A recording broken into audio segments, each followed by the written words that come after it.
అందరికీ నమస్కారం అండి. స్వాగతం సుస్వాగతం మన ఛానల్కి. అందరికీ ముందుగా రథసప్తమి శుభాకాంక్షలు. ఈరోజు ఈ వీడియోలో మనము రథసప్తమి పూజా విధానము మరియు రథసప్తమి రోజు చేసేటువంటి సప్తమి స్నానం ఎలా చేయాలి, అలాగే రథసప్తమి పూజకి కావాల్సినటువంటి పూజా సామాగ్రి ఏమిటి, అసలు రథసప్తమి అంటే ఏమిటి, ఇలా ప్రతి ఒక్క దాని గురించి క్లుప్తంగా ఈ వీడియోలోకి తెలుసుకుందాము. వీడియోని స్కిప్ చేయకుండా పూర్తిగా చూడండి, అప్పుడే మీకు పూర్తి సమాచారం అనేది తెలుస్తుంది. హిందువుల పంచాంగం ప్రకారము ప్రతి సంవత్సరము మాఘమాసంలో వచ్చే శుక్లపక్షంలో వచ్చేటువంటి 7వ రోజున అనగా సప్తమి రోజుని రథసప్తమిని అంటారు. మత్స్యపురాణం ప్రకారము ఈ రోజే సూర్యదేవుడు జన్మించినటువంటి రోజు. రథసప్తమి రోజు సూర్యుడి వాహనం రథం కావున 7 చిక్కుడుకాయలతోటి రథాన్ని చేసి పూజిస్తాము. అయితే ముందుగా రథసప్తమి పూజకు కావాల్సిన పూజా సామాగ్రి గురించి తెలుసుకుందామా.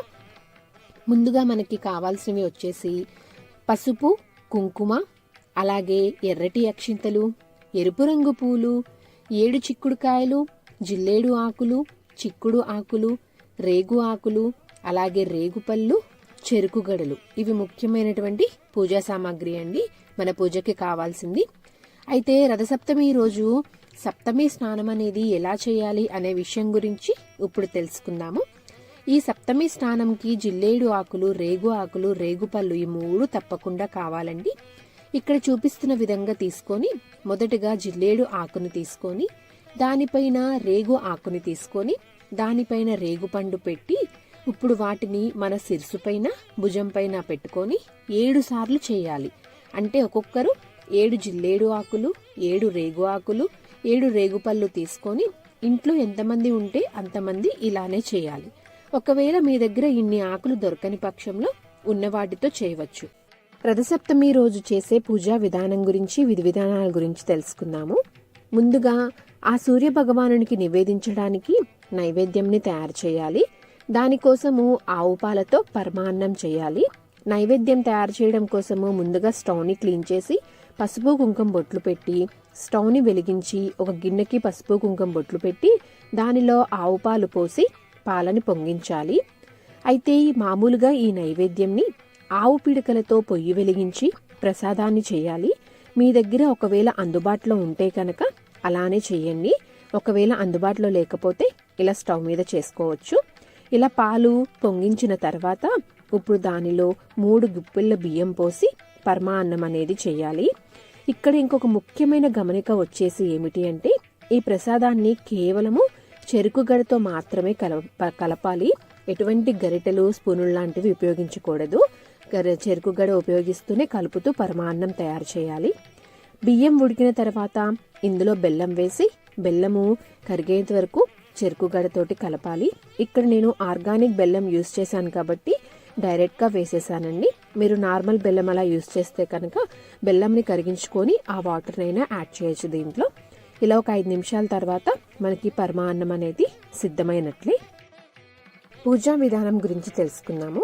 ఈ సప్తమి పూజని సూర్యకిరణాలు ఎక్కడ పడతాయో అక్కడైనా లేదా తులసి కోట దగ్గరైనా చేసుకోవచ్చు. ముందుగా పూజ చేసేటువంటి ప్రదేశంలో పసుపు నీళ్లు చల్లి అష్టదళ పద్మం ముగ్గు వేసుకొని ముగ్గు పైన పసుపు కుంకుమ బొట్లు అనేవి పెట్టుకొని చక్కగా ముగ్గుని అలంకరించుకొని ఇప్పుడు ముందుగా ఒక శుభ్రం చేసినటువంటి ప్లేట్ని తీసుకొని బియ్య పిండితోటి ముగ్గు అనేది వేసి పసుపు కుంకుమలతోటి చక్కగా అలంకరించుకొని ఇప్పుడు వాటిలోకి 7 జిల్లేడు ఆకులను తీసుకొని దానిలో అమర్చాలి. వాటిలో పసుపు కుంకుమ వేసి ఈ పళ్ళెంలో 7 చిక్కుడుకాయలతో చేసినటువంటి రథాన్ని ఈ పళ్ళెంలో ఉంచాలి. ఈ రథం ఎలా చేసుకోవాలో అనేది కూడా నేను ఒక వీడియో అనేది చేసి షేర్ చేస్తానండి. ఇప్పుడు ఇలా తయారు చేసుకున్నటువంటి ఈ రథంని మనం ముందుగా ముగ్గు వేసుకొని పెట్టుకున్న ప్రదేశంలో చక్కగా పెట్టుకోవాలి. ఒక తమలపాకు అనేది పెట్టుకొని పసుపు కుంకుమ బొట్లు అనేవి పెట్టి దానిపైన మనం ముందుగా తయారు చేసుకున్నటువంటి ఈ చిక్కుడు రథాన్ని పెట్టుకోవాలి. ఇప్పుడు మీ దగ్గర సూర్య భగవాని ఫోటో కానీ లేదా సూర్య భగవాని ప్రతిమ ఏది ఉంటే వాటిని చిక్కుడు రథంలోకి పెట్టుకోవాలి. ఒకవేళ ఇవన్నీ లేకపోతే ఏదైనా ఒకటి గుండ్రంగా ఉన్నటువంటి కాయిన్ తీసుకొని దానికి గంధము, పసుపు, కుంకుమ బొట్టు పెట్టి సూర్య భగవానునిగా అనుకొని చిక్కుడు రథంలో పెట్టి ఆవాహనం చేసి పూజించాలి. తర్వాత వీటి ముందు బియ్య పిండితోటి ఏకచక్రాన్ని వేసుకోవాలి.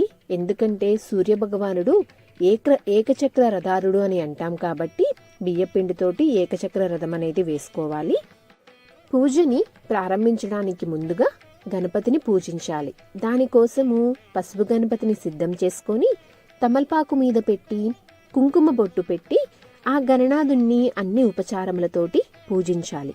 ఆర్ఘ్యం, పాద్యం, ఆచమనీయం, శుద్ధోదక స్నానం, యజ్ఞోపవీతం, వస్త్రం, పుష్పం, అక్షింతలు ఇలా అన్ని ఉపచారములతోటి ఆ గణనాథుని పూజించి ఆ తర్వాత ఏకహారతితో కానీ లేదా అగరవత్తితో కానీ దీపం వెలిగించి ఆ గణనాథునికి దీపం చూపించి ధూపం కూడా ఇచ్చి ఆ గణనాథునికి ధూపం కూడా చూపించి నైవేద్యంగా బెల్లం ముక్కను సమర్పించి కర్పూర హారతిని ఇవ్వాలి.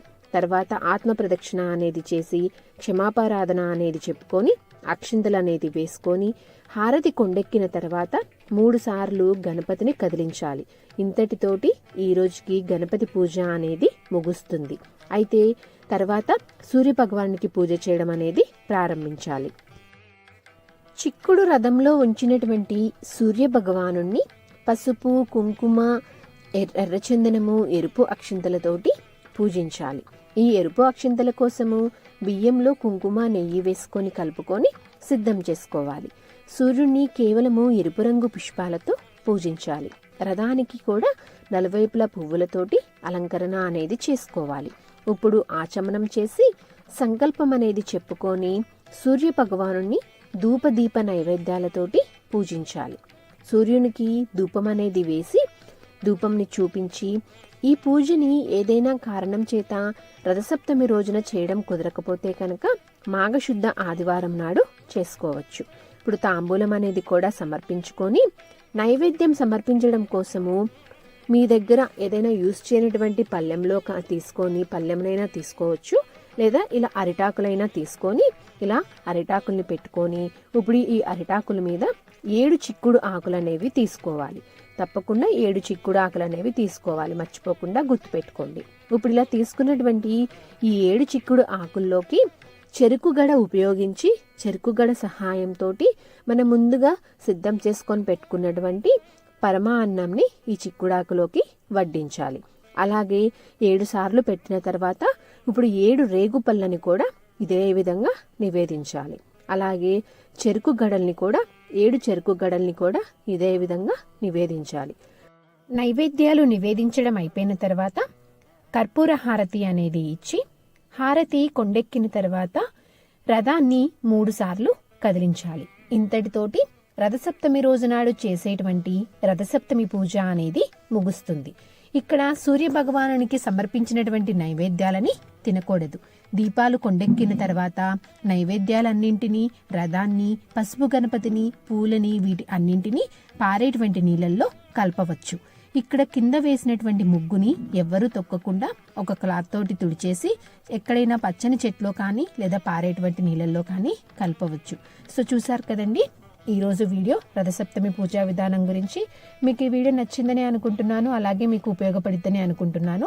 ఇంకొక మంచి వీడియోతోటి ఇంకొక మంచి కంటెంట్ తోటి మిమ్మల్ని మళ్ళీ కలుస్తానండి. అంతవరకు సెలవు మరి. ధన్యవాదాలు. సర్వేజన సుఖినో భవంతు.